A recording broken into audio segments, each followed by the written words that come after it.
Hi, this is Major General Cameron Holt. I'm the Deputy Assistant Secretary for Contracting for the Air Force. And I'm really pleased today to be hosting a panel for you that is really important called Contracting Strategies for Diverse Needs. We are really blessed to have with us today three presenters. We have Justin Rains from MITRE, and he's going to be discussing a paper entitled Challenging Industry to Innovate, how the government can apply transparency, collaboration, unencumbered communication, and dynamic engagement through challenge-based acquisition. We also have Janet McKelvey at GAO. And I should have mentioned, Justin Rains wrote that with Vanessa McCollum. And so, Vanessa, I'm not sure if Vanessa is joining us or if it's Justin. But and then we have Janet McKelvey, and her paper, she's from the GAO, and her paper is entitled Emergency Contracting, Themes from Agency, Disaster, and Pandemic Response Efforts. Certainly a topic near and dear to my heart, as I was the Air Force's task force lead for that response effort in support of DHHS. So important work there for sure.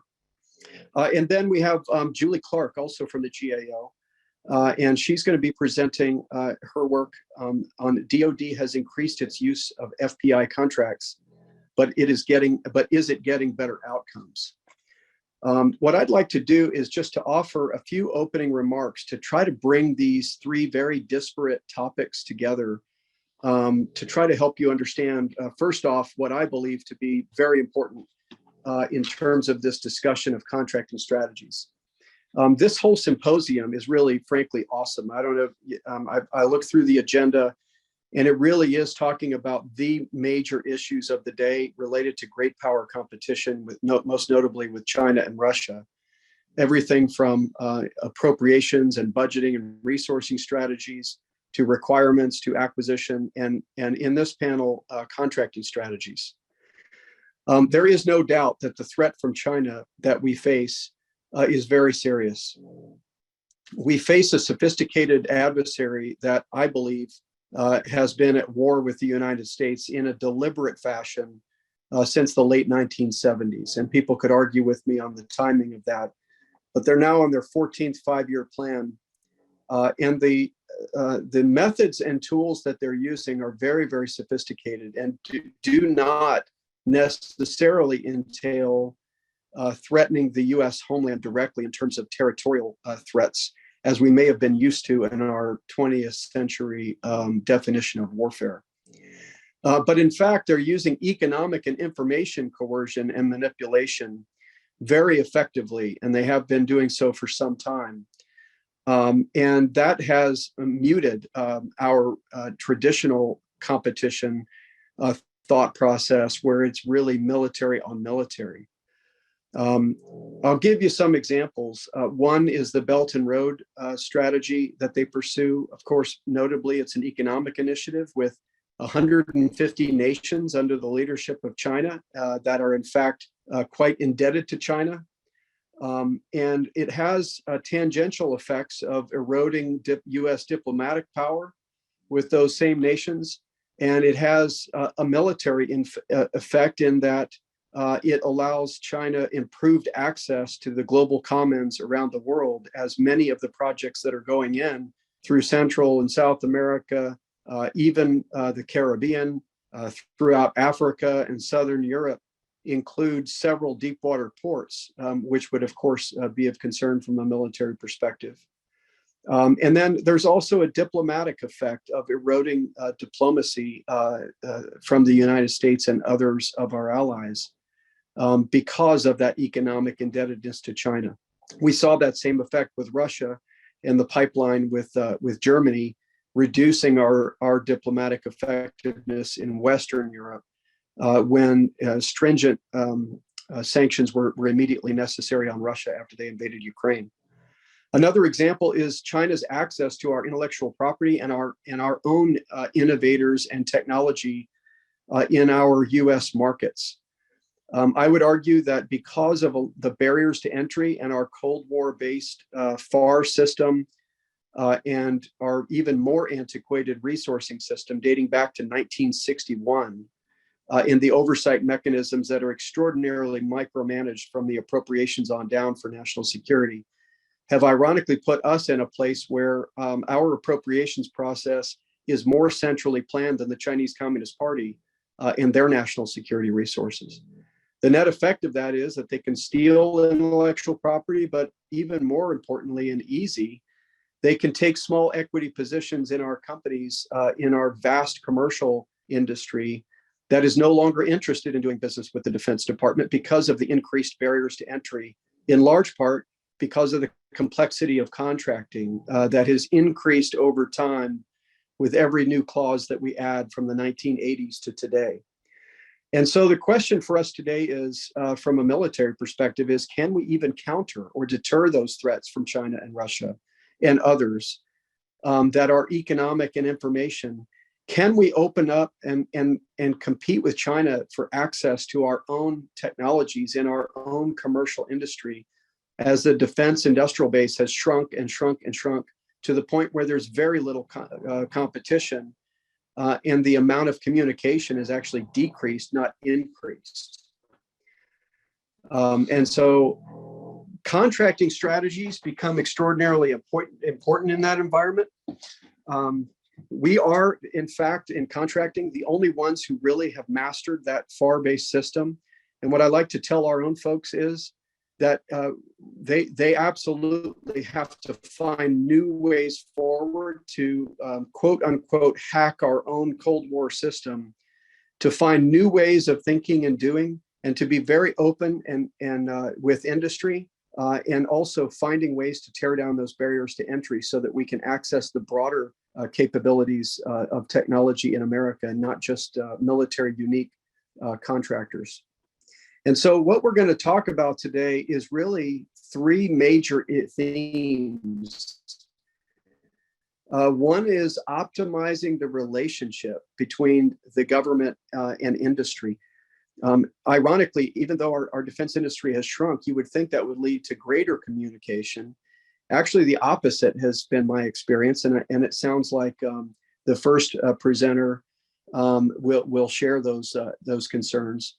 We've also overspec'd requirements in such a way that commercial providers can't react to them, and even our own defense industrial partners, we really don't have the time to innovate on what the requirements say, and so there's no time to actually discuss in this idea of dynamic engagement. How do we learn along the way through the market research and actual competition process? And I think there's some intriguing thoughts to discuss there. And then we're going to talk about when we have to do contracting fast in response to an emergency, a national emergency or a national security threat. How do we do that? What kind of tools do we use? How effective are they? And are we good at sharing those lessons learned? And I think Janet is going to take us through a discussion of that that's really interesting. And then the tools that we do use, the contracting methods that we use to get that vital warfighter capability out there fast to raise the deterrent value with China and Russia against war. Have those efforts been successful? We've used fixed price incentive contracting for a long time now for very good reasons, and for some bad reasons, frankly. And the question before us now is, to what benefit have we used these different instruments?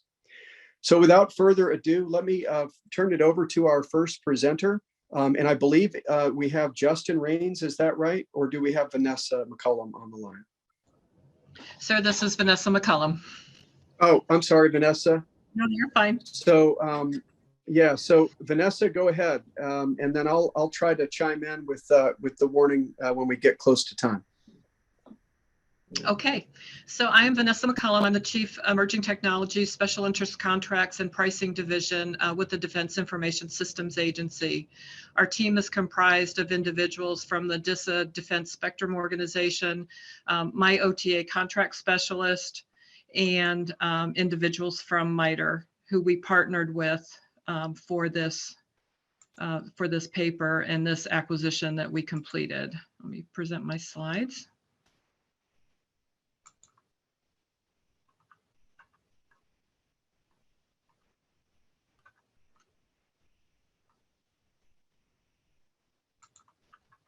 Okay, can you see my slides?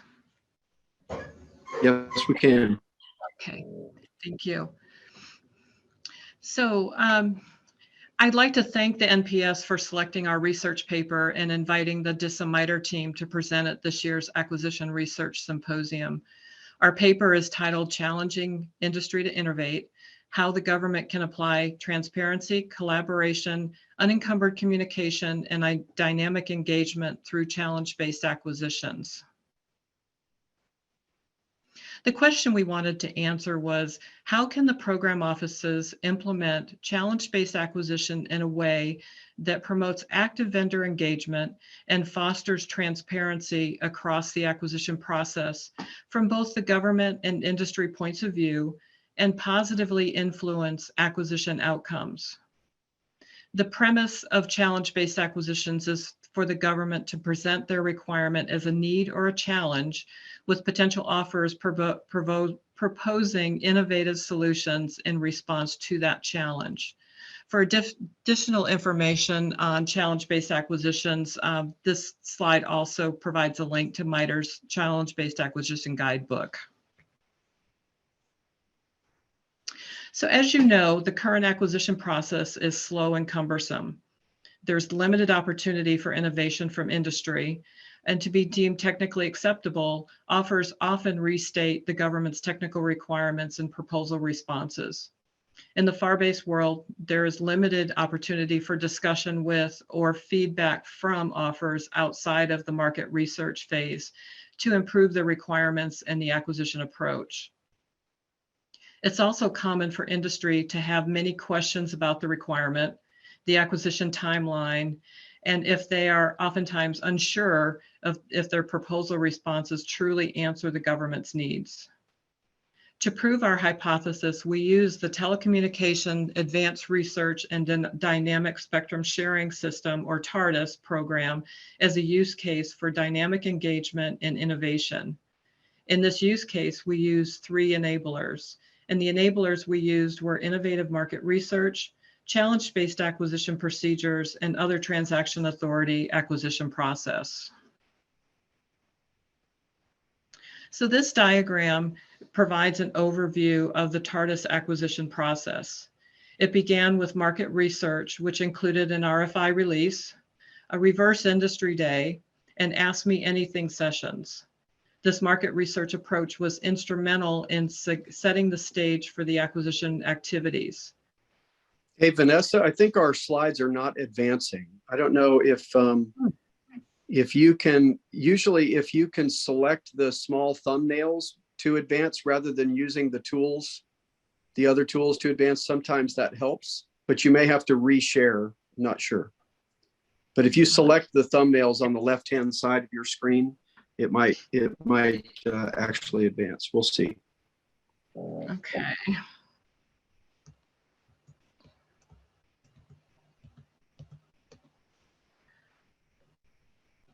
Okay, let me reshare.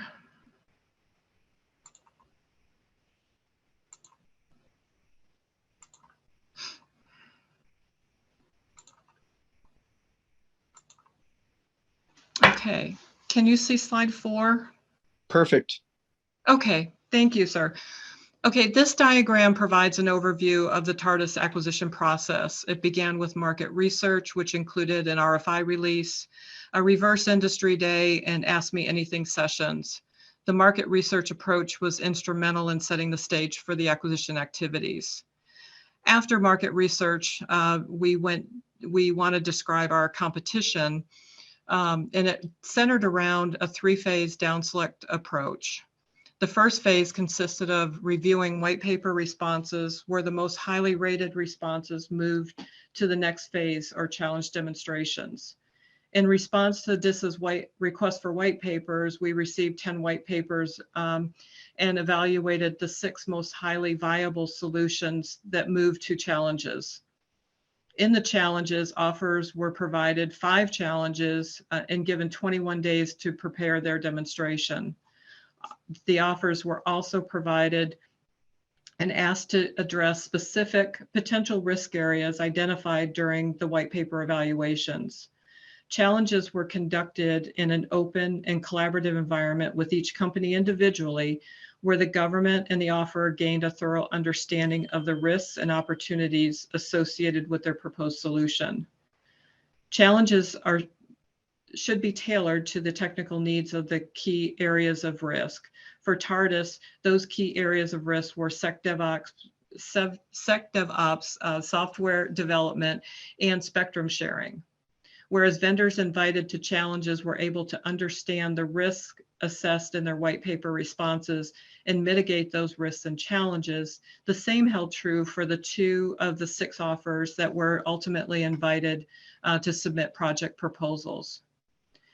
As for the challenges, offers invited to submit proposals were provided risks and opportunities again to inform their proposal. The 3-phase down select process resulted in continuous improvement, and it incentivized competitive pricing and innovative technical ideas to meet the government's needs. And ultimately, it culminated in a prototype OTA award for the best solution to meet those needs. The Tardis acquisition and prototype was successful due to dynamic engagement and synergized innovation. Dynamic engagement is a very collaborative environment that led industry to provide feedback, which enabled a strong requirements definition, and it increased transparency with industry, resulting in strong vendor buy-in. Throughout the acquisition process, the government provided clear expectations, and industry was able to innovate to provide the best possible solution. Industry was able to form powerful teams to provide the DevSecOps software development and the spectrum expertise required to meet the government's technical requirements. And the government was not forced to choose between those 2. Synergized innovation was realized through the multi-phase down select process. Challenge-based acquisition coupled with the OTA process allowed the government to break away from the traditional FAR-based acquisition process, but rather used an innovative, collaborative one. Through white papers and challenges, the government learned there were many ways to solve the problem, and the multiple down selects allowed the government and vendors to learn and improve, focusing on and mitigating the elements of high risk, then ultimately competing on price. Tardis had a highly successful outcome. The deployed capability was realized 11 months from the initial statement of need.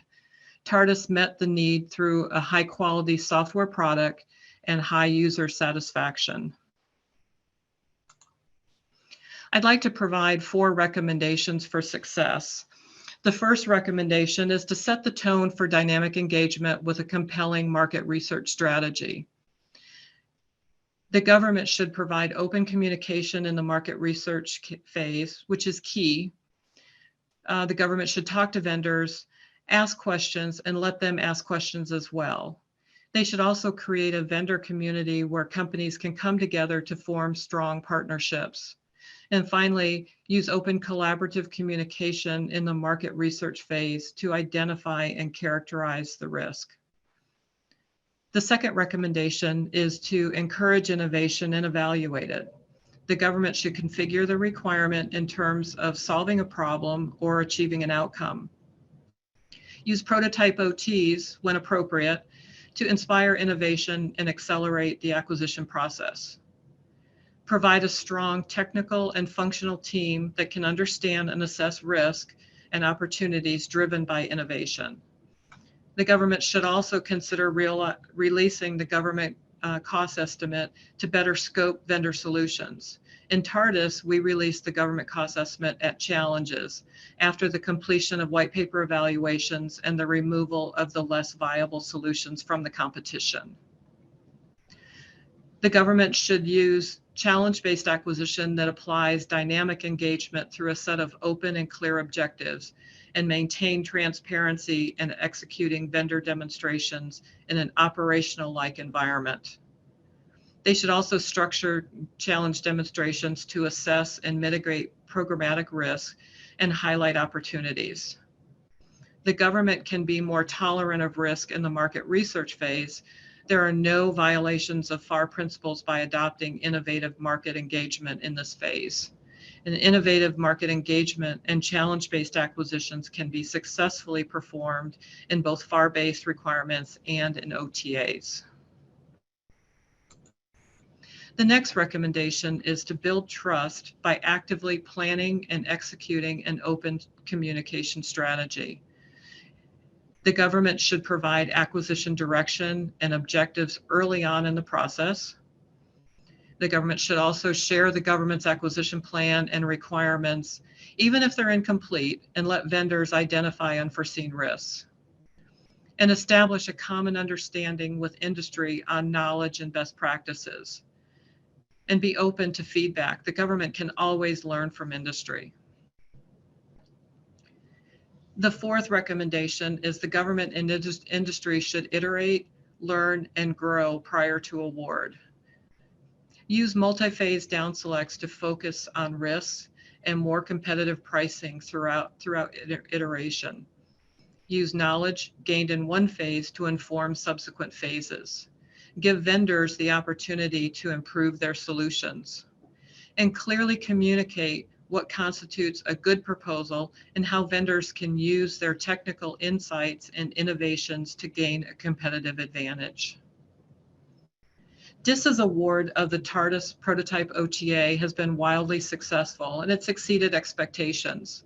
Innovative market research, dynamic engagement through the process, and the multi-phase down select approach, coupled with challenge-based demonstrations and the OTA process, was ultimately a recipe for success. With an excellent and successful minimum viable capability release within 11 months of award, and a positive user experience and adoption has paved the way for a production OTA award later this month.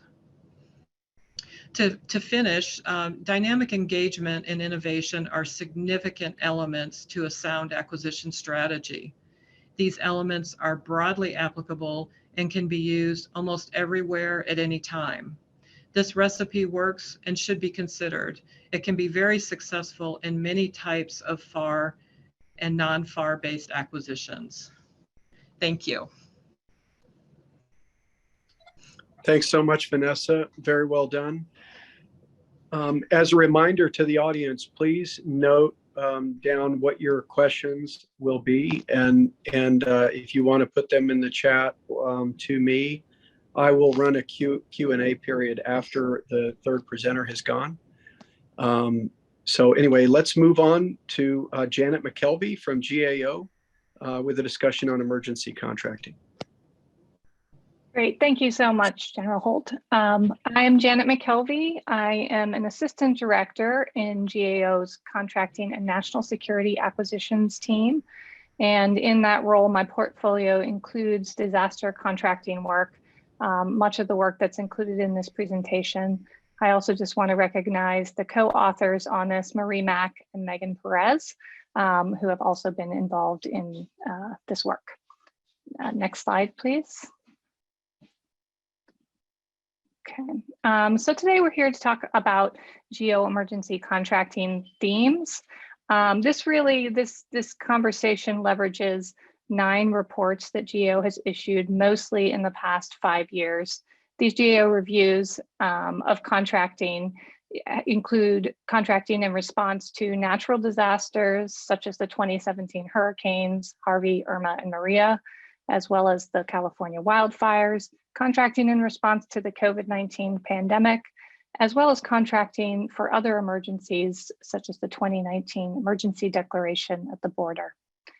We're going to talk about themes across these reviews, such as the mechanisms used to facilitate the emergency response, the challenges agencies faced, as well as tracking contract obligations and lessons learned.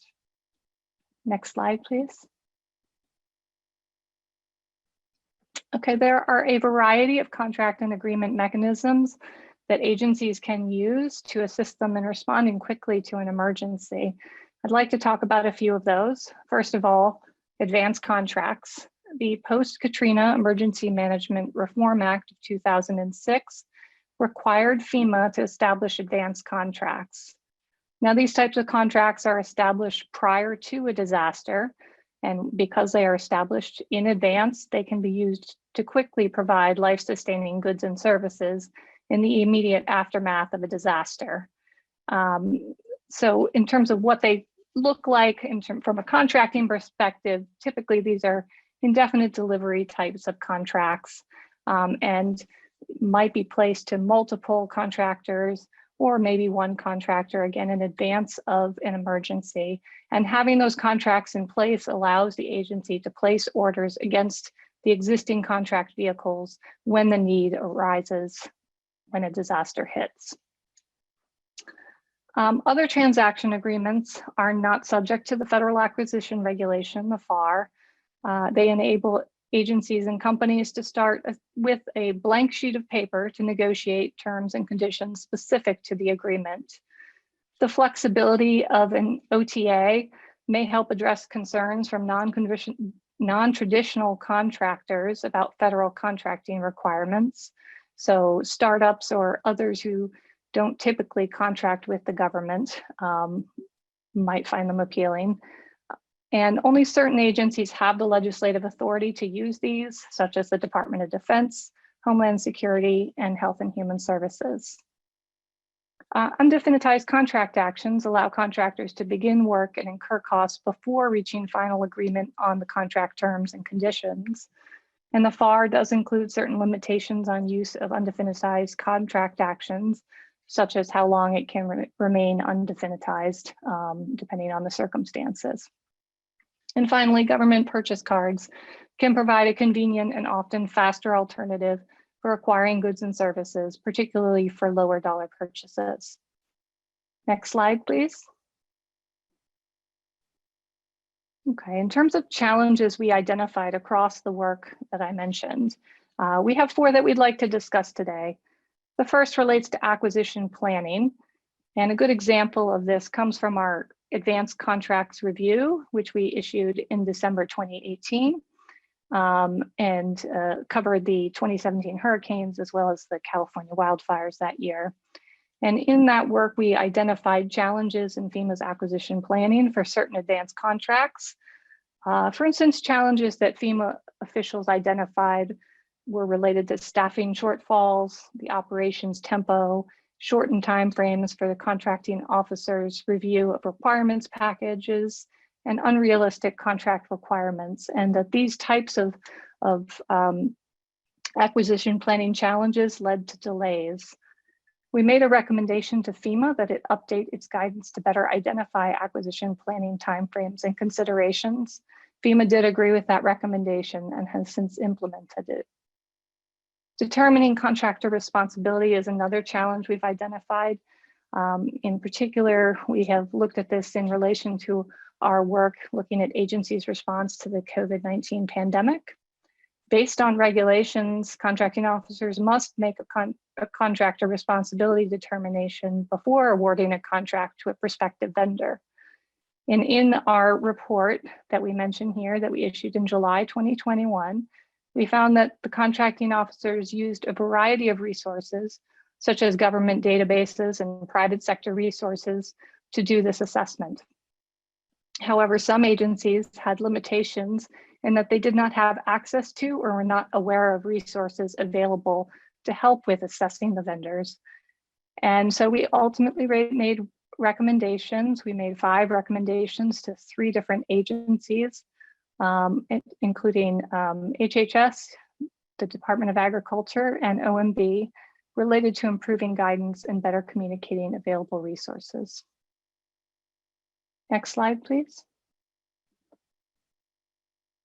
The next challenge is related to the acquisition workforce, and this is a theme we saw across multiple reviews related to emergency contracting.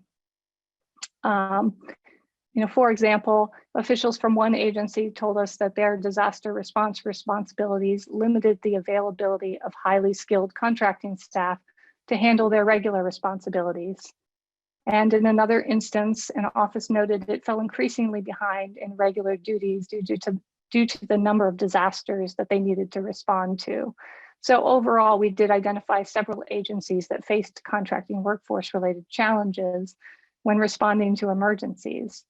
However, these agencies had not assessed or planned for their disaster-specific contracting workforce needs.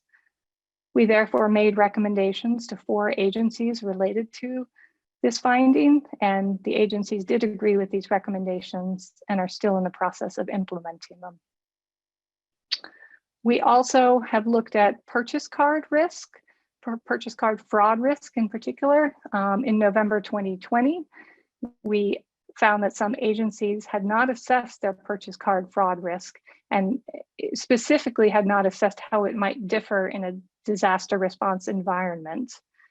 Now, this is important because the disaster response environment is different and officials may have a higher risk tolerance, for instance, due to the urgent need for supplies and services. So we did make recommendations to 5 agencies related to completing or updating their fraud risk profiles for purchase card programs to align with leading practices. The agencies did agree with these recommendations, and one has completed it and the others are still in process of implementing it. Okay, next slide, please. Okay, tracking contract and agreement obligations. So tracking contract obligations is very important for transparency and for decision makers such as Congress. There's a National Interest Action Code, or a NIA code, and those codes were established in 2005 following Hurricane Katrina, and with the purpose of enabling the consistent tracking of emergency or contingency related contracting actions in the federal procurement data system. There is a NIA code memorandum of agreement between DoD, Department of Homeland Security, as well as the General Services Administration. And based on this memorandum of agreement, DHS and DoD are responsible for making determinations about whether to establish, extend, or close a NIA code based on a variety of considerations. GSA is responsible for adding or updating the NIA code in FPDS based on the decisions by DHS and DoD. In reviewing both COVID-19 related contracting as well as contracting for national disasters, we have found that the criteria for whether to extend or close a NIA code did not always meet the needs of high visibility events or of users such as other agencies in Congress. For example, for COVID-19, we reported in September 2020 that HHS, the agency who at that time had obligated almost half of all government-wide contract obligations in response to COVID-19, was not aware of any contact with DHS and DoD related to extending the NIA code expiration date. At that point, it was scheduled to expire on September 30th of 2020. HHS officials also told us that without the NIA code, they would be unable to distinguish their COVID-19 contract obligations from other contract obligations. The code was ultimately extended beyond September 30th, 2020, and has been extended multiple times and is still active. So in relation to these, we have made these findings, we've made 3 recommendations to 3 agencies about revising the NIA code memorandum of agreement to clarify criteria. The agencies did agree with those recommendations. They have updated the memorandum of agreement, and so we have closed those recommendations as implemented. And finally, in terms of other transaction agreement obligations, the biggest issue there is a lack of transparency of spending on OTAs in terms of both how much was spent and who performed the work. And we made recommendations across a couple of reviews to 3 agencies about more clearly reporting the use of other transaction agreements. The agencies agreed some of these recommendations have been implemented and others are in process. Next slide, please. Okay, finally, I'd like to talk a little bit about collecting contracting lessons learned. So leading practices of a lessons learned process that we and others have identified include collecting, analyzing, validating, archiving and sharing information and knowledge on positive and negative experiences. So through multiple reviews, including those related to natural disasters, the COVID-19 pandemic, and other emergency situations, we have found agencies identified challenges when contracting for emergencies. However, they did not always identify or share lessons learned. So we have on the slide an example related to the COVID-19 pandemic. And for instance, in relation to that second sub-bullet about contracting for supplies and services the agency does not typically buy, for instance, for that review, we heard FEMA officials told us that they did not have expertise contracting for medical supplies.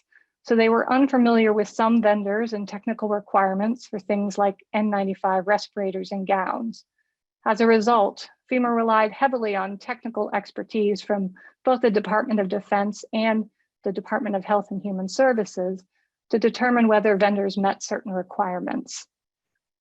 Although they had some lessons learned related to this, contracting was not always included as a part of lessons learned in more formal lessons learned processes. We therefore, across all these reviews, have made 8 recommendations to multiple agencies to ensure that contracting lessons learned are communicated and shared within agencies and government-wide. As the example that I just provided highlights, there can be sort of interagency lessons learned as well. Next slide, please. And this just includes all the reports that contributed to this paper. I do encourage you all to take a look at them when you get a chance. And with that, I will turn it over to the next presenter. Thank you. Thank you, Janet. You were giving me flashbacks to my days of leading the Air Force's Acquisition Task Force in support of DHHS for 18 months, while also running Air Force contracting and Space Force. So it was definitely an interesting time where we used OTs and commercial solutions openings, and as you point out, even government purchase card and a variety of innovative techniques to move very quickly. So lots of lessons that came out of that, but great observations. So thank you.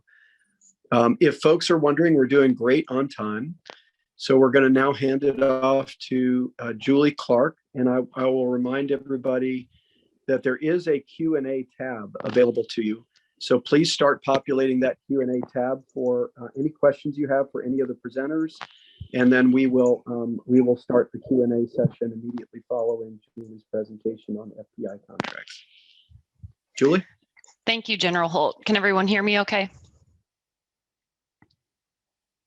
Yep, just fine. Okay. So yes, thank you. Good afternoon, everyone. My name is Julie Clark. I'm an assistant director with the Government Accountability Office. And over the last 16 years, I've done multiple reviews on different topics related to contracting issues, major defense acquisitions across the military departments, and as well as reviews with regard to contracting and acquisitions at other federal agencies. This particular report that we did focused on FPI contracts and the use by DoD specific to major defense acquisition programs. And those were actually specific to ACAT-1 programs.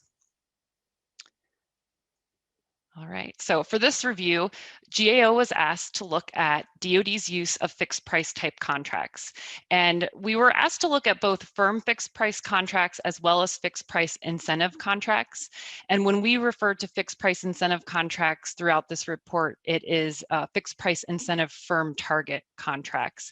There are also successive targets that are related to FBI, but those are very rarely used. And our client was really interested in the increased use, or what they perceived as the increased use of FPI contracts over this 10-year time period.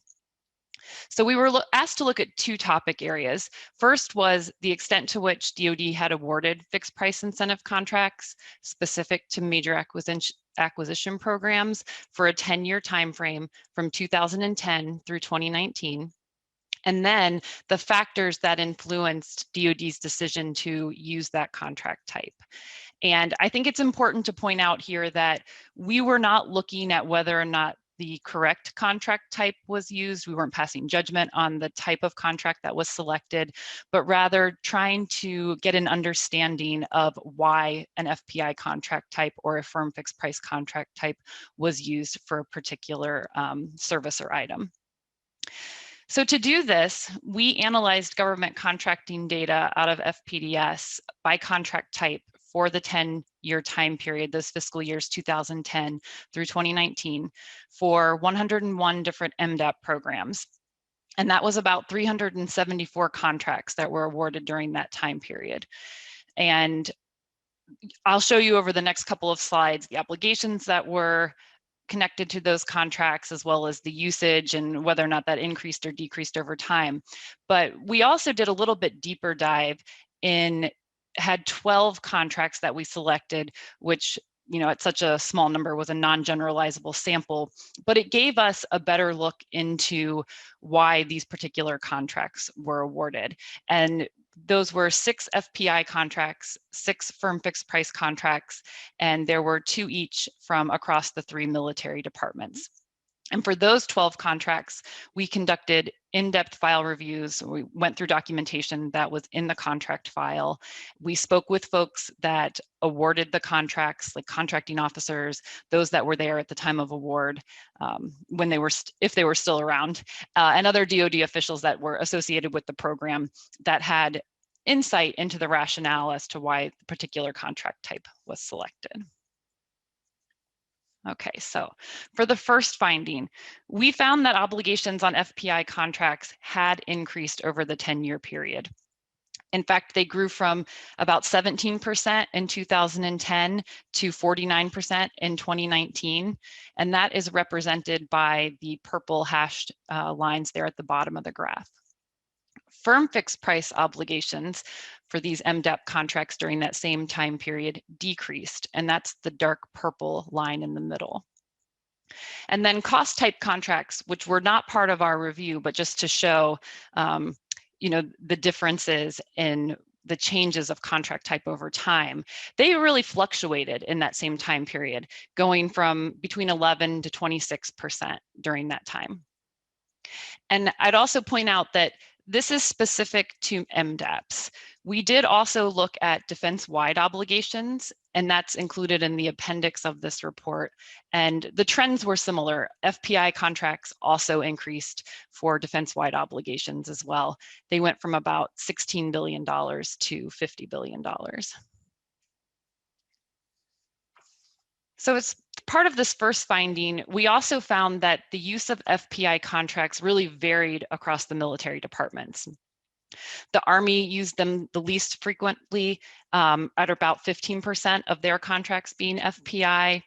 And they told us that really prior to 2010, they had very little experience in awarding FPI contracts. The Air Force fell in the middle with about 23% of their contracts, which were FPI. And then the Navy had the most experience with the FPI contract type, 29% of their contracts were FPI. And that was not surprising to us. We had completed a review in 2017 that looked at Navy shipbuilding contracts in particular, and they have over 40 years of experience in using FPI contracts for Navy shipbuilding. And so that's another report that I would encourage you to check out if you're interested in specifically FPI contracts on Navy shipbuilding, which is GAO 17-211. But another important thing to think about during this time period was the Better Buying Power initiatives. And those came out and started in fiscal year 2010. So that was also one of the factors that had influenced the Army to try to encourage the use of that contract type a bit more. And really, the Better Buying Power initiatives overall were encouraging the use of FPI contracts, especially for systems that were moving from development into production. And that contract type and the Better Buying Power encouragement of that contract type was really for trying to provide contractors with an incentive for effective cost and schedule performance control. And a lot of that came out of cost concerns that were related to prior contracts. For the second finding, we took a look at what influenced the department's decision to use an FPI contract. And overall, for what we found for FPI selection, it was really cost concerns and getting those under control. For the 6 selected firm fixed price contracts that we looked at, those were contracts that were mature and into production, and that was also the main factor that influenced the selection of that contract type. There were other factors, including the better buying power initiatives, which I mentioned encouraged the use of that contracting type, as well as the previously used contract type on the with the program that they had previously used, as well as experience with contractors and contract type that they had used with those contractors prior, either on that program or with the contracting officer's experience with other programs. We did note that although better buying power had been encouraging the use of FPI contracts for this 10-year time period, that DoD had not assessed the extent to which the FPI contracts were helping in achieving the desired cost and schedule performance outcomes. So in conclusion, we found that the FPI use had been encouraged, it had increased, but that an assessment had not been completed to see if the results that they were getting were in fact the desired cost and schedule performance outcomes. And we recommended that the Secretary of Defense should conduct an assessment on DoD's use of fixed price incentive contracts, specifically for MDAPs, and the extent to which share lines and other factors like ceiling prices and additional incentives that are oftentimes added to those contracts helped in achieving the desired cost and schedule or performance outcomes.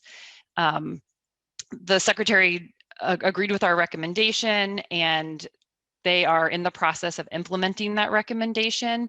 We additionally had a recommendation on the shipbuilding report that I mentioned previously, and they are trying to use some templates that they have developed within the Navy for looking at and assessing the use of FPI contracts to try to spread that department wide to see if, in fact, after the increased use of this contract type, they are in fact getting the desired cost and schedule performance outcomes. This entire piece goes into more detail in GAO 21-181, and I have listed the link there for that as well, or you can Google that GAO report and it will also pop up. So I will stop there. Thank you. All right, thank you so much, Julie. It's heartwarming to hear that the Navy is going to get the homework assignment on that one for me. No, it's all good. Certainly FPI contracts were to achieve alignment, and also because of cost concerns. I think that industry feedback has been mixed with respect to how incentivized they feel under an FPI arrangement. And of course, that has to do with share line and a bunch of other things. So really interesting thing to take on, but we've definitely used them to great effect. So what I'd like to do now is shift gears to our question and answer session. We've got plenty of time to do that. And so I would ask you guys, go ahead and ask the questions.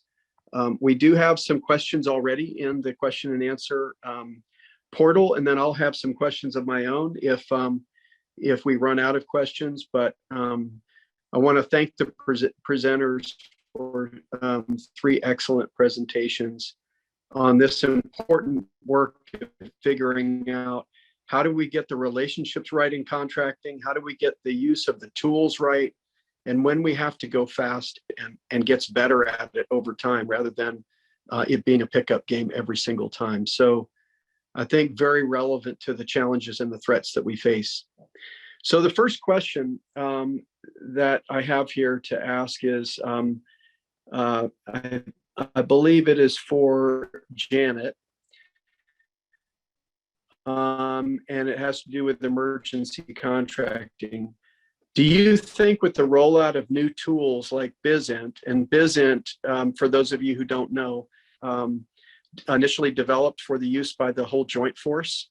And it's a business intelligence tool for contingency environments where you could be power off, or you could be out in the middle of Africa, or you could be a number of different places, and you have access to, no kidding, information on the ground of what vendors are out there, and even pictures of what the inventories are that they have available to them, so that you don't spend a lot of time in market research when you're in a contingency emergency situation. So do you think the rollout of these new tools in times of emergency? Thank you. And I appreciate your explanation of the tool, because it's not one that I think I am actually familiar with, or my co-authors here. So I think what it emphasizes for me is the importance of the contracting officials being aware of the tools that are available to them, particularly when you're dealing with emergency situations and you need to respond quickly. So it really does get back to that, assessing, what's out there in an emergency environment, and having that information at your fingertips so that you can respond more quickly. Yeah, great. If y'all don't mind, I'll ask a follow-up question too of you, and that is, when you did your research here, did you find any gaps in terms of the inability to move funding quickly between departments? So under the CARES Act, where most of the money was for the relief effort, I experienced tremendous amount of trouble with the regular interagency process, or the Economy Act processes that are built to be slow and deliberative. As we were trying to move money from DHHS to DOD, and then from DOD to the Air Force. And in fact, our contracting was way faster than our ability to move funding, so that we could actually get to awards. In some cases, we were waiting for 90 to 120 days just to get the funding, and we were already to portals. So I was wondering if you saw any of that in your research. I can try that, and my co-presenters are here too and might have something to add. But that funding transfer was not something that we looked at in our particular reviews. The things that we saw were more focused around an example I provided during the presentation, in terms of, the interagency working together of, one agency having sort of the contracting expertise, and the other agency Right. having the technical expertise, and the challenges that might provide in those instances. So those were the things that we mostly saw from our perspective. I don't know, Great. Megan or... Yeah, go ahead. I didn't know if Marie or Megan had something to add to that. I would Okay, agree with Janet, sir. I think the biggest challenges sometimes was knowing which agencies, understanding what other agencies had and access and ability to do. I think even HHS it took HHS a while to realize, hey, DOD has this capacity and has the ability to do this type of contracting using certain OTAs that they didn't have the capacity or ability to do. So I think that recognition, some of those kind of things, our biggest focus is like having a more sharing on the interagency side and understanding that from a broader context across government, so that we're better prepared in the next emergency. Yeah, that's food for thought for the group here. Is we do have experience with local emergencies in support of FEMA. In fact, Northcom has a 3,500 operations plan that we practice repeatedly on how to respond in support of FEMA. And I have often posited up to the chain of command as lessons learned that we ought to do defense support of civil agencies for more than just localized weather disasters, to include pandemic relief and God forbid, Suburni events in support of either DHHS or Department of Energy, and really practice those kinds of things. You mentioned advanced contracts ahead of time. That kind of in being able to operate together in peacetime, so to speak, so that we know what each other's capabilities are. And in fact, we already have the contract set up to answer that call, and we've practiced it many times. So that's anyway, food for thought. Let's move to Greg Sanders' question. He said the lack of labeling makes evaluation harder, but does the research practical experience of the panel give any experience on how effective OTAs have been for crisis response? So Janet, over to you again. Yeah, thank you. I am going to let Megan take this one if she's available. Oh, I think we might have just lost her. Well, yes, so our OTA work focused primarily on response to COVID-19, and we didn't evaluate the effectiveness of post-award. But what we did find is that DoD and HHS officials cited the timeliness of awards as one of the main factors for using OTAs for COVID-19 vaccine development and manufacturing. Yeah, thanks. And just for the group, in my experience with this, the Army used OTs most extensively to the greatest effect out of all of us. And they used OTs as the basis to support Operation Warp Speed. And that was essential, as you said, Janet, in speed to award, particularly when you're talking about non-traditional vendors that may not have approved accounting systems or other things that the FAR might require, and being able to get out to them very quickly to do the vaccine support, which the Army spent upwards of 20 billion plus on that. And thank God for them doing that, because we all benefited. On the Air Force side, we concentrated on reshoring a lot of US medical capacity for everything. And we also used DPA Title III funding to shore up the elements of the defense industrial base that were immediately put at risk. And we used commercial solutions openings mostly, and technology insertion agreements, which are both, one's FAR-based, one's not. And we did it for the same reason, to access a whole host of non-traditional vendors rapidly and collapse the time to award to less than 30 days. At one point, we had 3,700 contractors in our CSO portal at one time in a rapid 3-spiral process where we could get the award decisions back to DHHS really rapidly. So anyway, thanks for the question there. And then this question is for Vanessa McCollum. You mentioned the contracting professionals should consider sharing the acquisition strategy. At what phase was the acquisition strategy shared in the example that you shared? Did industry provide any feedback or challenge any of the acquisition strategy? So yes, I would like to defer this question to Justin Rains. Justin, can you come up on your mic?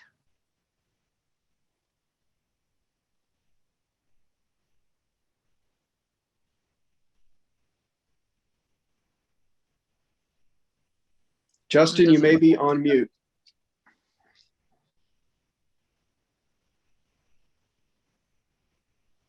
Oh, he says it's not working. So yes, we did. We shared the acquisition strategy with our RFIs, with the Q&As that we had with industry. We had several companies that did not want to support challenge-based acquisitions. But when they came in to the Q&As, the reverse industry days, and the Ask Me Anything sessions, the team explained what the challenge-based acquisition was, what type of challenges that we would provide, that they would have to respond to.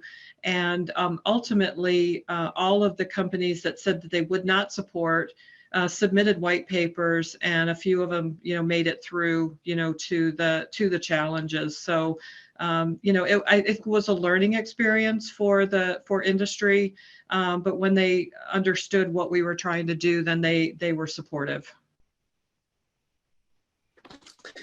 Great. So yeah, Vanessa, I have a kind of a follow-up question too. First off, that process sounds fascinating. Sounds very similar to our CSO process, but you had much more definition, I think, in your requirement. than we would in our areas of interest for commercial solutions openings. So what I'm wondering is, how did you avoid technical leveling as you actually changed your requirement over time through the process as the industry partners were changing their proposal in response to it in that dynamic engagement environment? So Justin, I think that you have your mic enabled now. Can you speak to this? Yeah, can you hear me? Yes. Yes. Perfect.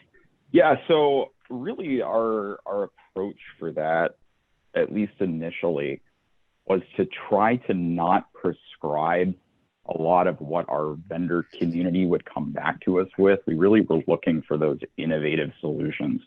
And so by not getting too terribly prescriptive in our requirement, it kind of allowed us to have those upfront conversations, explore with the vendor community, understand what their risk areas, what they saw. And that kind of helped us shape our requirement and get to something that was a little bit more well-defined when we actually got into the solicitation phase. Great. Thank you for that. So I guess you probably answered this question, but I'm curious, through this acquisition, did you find that industry shaped their responses more around your need, or that you shaped your requirements in your contract or OT around industry responses? Which one influenced the other more? Yes, both. We found that there were several areas where we didn't quite understand the risk of what we were asking for, especially in the innovative section. So one of the things that we did in this acquisition was move to Platform 1, to Air Force Platform 1 for a DevSecOps platform. And, you know, that was a fairly new thing for this organization. There were a lot of uncertainties there, and we engaged with industry to better understand what that would mean in execution. That really helped us shape, you know, that piece of our requirement. And then on the other side of that, you know, we had fairly, I would say not stringent, but well understood spectrum requirements that we needed to meet, that a lot of companies, particularly, you know, primarily software development firms, didn't quite understand. And so we were able to help them shape their answers and help them build strong teams that could, you know, address those different characteristics of the acquisition. And yeah, so we were able to kind of inform them and help them form their strategies as well. Great, thanks for that, Justin. Next question is from Mike, and this is for Julie. Were you able to break out the data on the 375 contracts into prime versus subs? Also, was your universe limited to development contracts? So all of the contracts that we looked at were prime contracts, and we weren't able to get down to the subcontractor level. And it did run across the board. It was not just development contracts. We looked at production contracts, development, any of the contracts that were associated with those MDEPs during that time period. Great. Another question for you from Hunter Marner. Generally, MDEP practice is to utilize varied contract risk level based on the milestone, with fixed price contracts more prevalent towards milestone C. In the panel's opinion, is this an effective practice, and do you have any thoughts or recommendations? Well, I think that, you know, in general, and the Better Buying Power initiatives did encourage the use of fixed price and fixed price incentive contracts for the programs that were moving from development into production. And that's because in order to use those types of contracts, you really need a clear understanding of the scope of the work. And so they just tend to fit better when you are a little bit later in the development cycle. And I think another thing that's really important to consider here is it's the structure of those contracts, specifically the FPI ones, that is so important. They work well when they're structured correctly. So there are multiple elements that go into building those fixed price incentive contracts, including ceiling prices and share lines, and sometimes additional incentives that are added on to those contracts. And it's a combination of all of those elements and looking at where the program is that are important things to consider. Great. Does anybody else on the panel have a response? I will respond if not.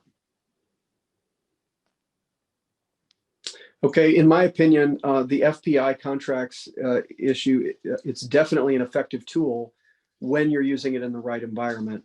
Early in the process, when neither team has a really good actual cost history, the negotiations tend to bog down if you're trying to get to a firm fixed price without that clarity of understanding of what the actual costs are.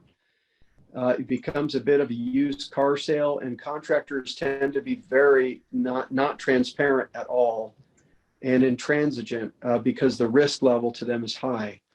And so FPI allows for the team to move forward in a way that does not rigidly offer all the risk to the contractor, but it allows both parties to see what the actuals are over time, because it's reportable, just like in a cost type contract environment, against the fixed cost. And then you see where you wind up on the share line.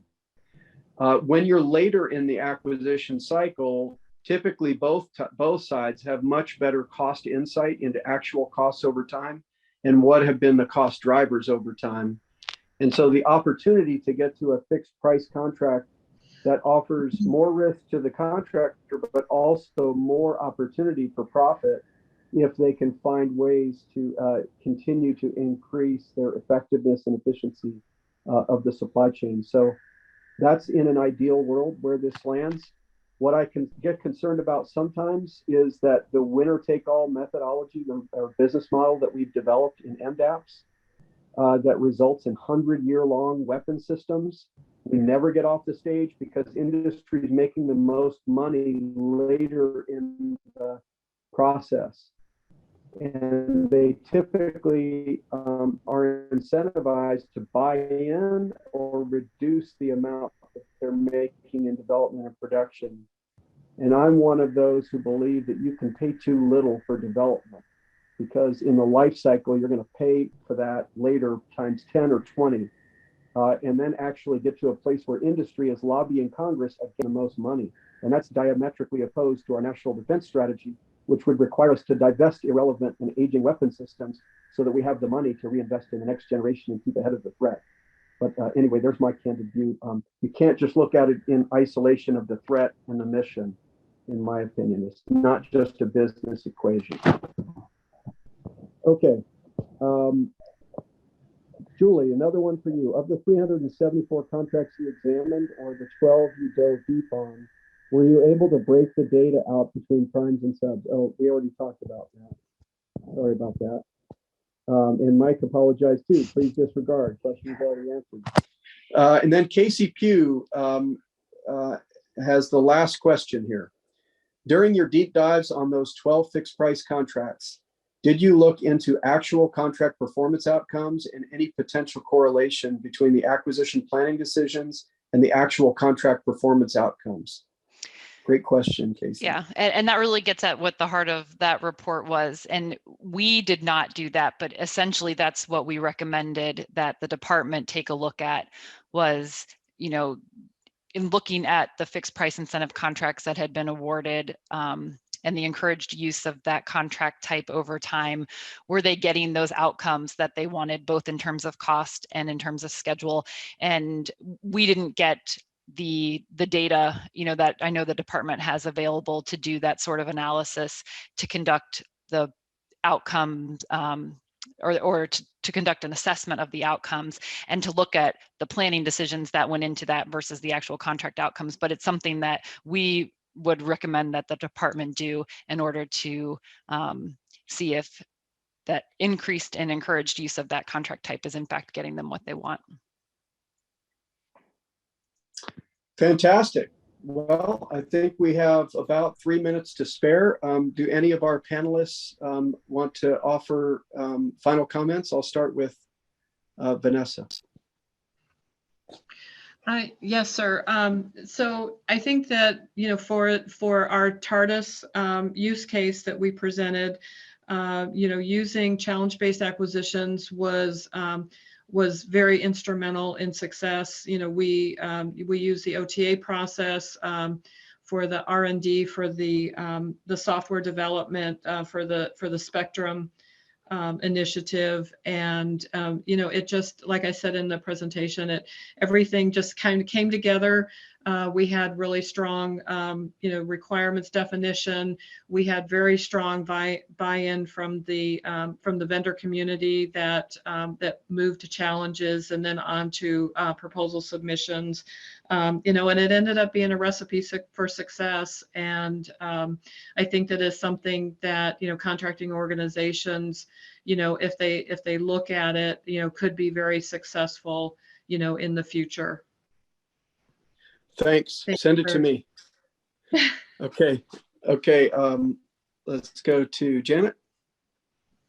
Yeah, thank you for the opportunity to share our contracting work. And really, federal contracts and agreements have played a critical role in providing life-sustaining and goods and services in response to recent natural disasters and emergency response efforts, the COVID-19 pandemic and other areas, and we'll continue to. So we appreciate the opportunity to share our work in this area.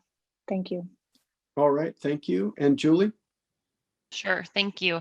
I think I would just say that it's important to remember that the different contract types are best to use in different situations, and that there are always multiple factors to consider when choosing contract type selection, and that with these FPI contracts in particular, the structure of those contracts is extremely important, and the different elements that make up those contracts, like I mentioned, the ceiling price, the share lines, and the use of additional incentives. And that I think that there are parts of the department that use those contracts well, and that there can be lessons learned and shared across the department for how to properly structure those contracts and motivate the contractor to control cost and stay on schedule. And I think that's something that the department is looking at because of our recommendation to share those lessons learned. Fantastic. Well, thank you. We're ending right on time, and I'll say for my part, thank you to the panelists. And also I want to say thank you to the Naval Postgraduate School, the Air Force Contracting in particular, and the Naval Postgraduate School have enjoyed a very, very strong, enduring partnership for many years now. And I've supported this symposium personally for many years as well. I will be retiring from active duty on 15 July.